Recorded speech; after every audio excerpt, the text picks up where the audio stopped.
ఆదికాండము 2వ అధ్యాయము.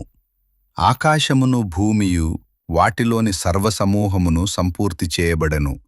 దేవుడు తాను చేసిన తన పని 7వ దినమున ముగించి, తాను చేసిన తన పని అంతటి నుండి 7వ దినమున విశ్రాంతి తీసుకొనెను.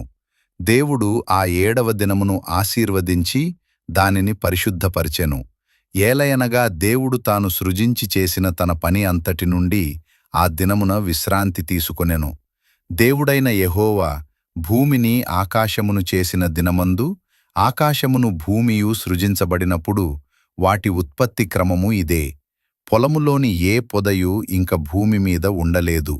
పొలములోని ఏ కూరయు ఇంక మొలవలేదు. ఏలయనగా దేవుడైన యెహోవా భూమి మీద వాన కురిపించలేదు, మరియు నేలేలను సాగుచేయుటకు నరుడు లేడు. అయితే ఆవిరి భూమి నుండి లేచి నేల అంతటిని తడిపెను. దేవుడైన యెహోవా నేలమంటితో నరుని నిర్మించి వాని నాసికారంధ్రములలో జీవవాయువును ఊదగా నరుడు జీవాత్మ ఆయను. దేవుడైన యెహోవా తూర్పున ఏదెనులో ఒక తోట వేసి తాను నిర్మించిన నరుని అక్కడ ఉంచెను. మరియు దేవుడైన యెహోవా చూపుకు రమ్యమైనదియు ఆహారమునకు మంచిదియునైన ప్రతి వృక్షమును, ఆ తోట మధ్యను జీవవృక్షమును, మంచి చెడ్డల తెలివినిచ్చు వృక్షమును నేల నుండి ములిపించెను.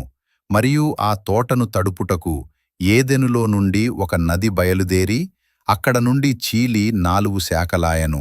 మొదటి దాని పేరు పీషోను. అది హవీలా దేశమంతటా ప్రవహించుచున్నది. అక్కడ బంగారమున్నది. ఆ దేశపు బంగారము శ్రేష్టమైనది. అక్కడ బోళమును గోగోమే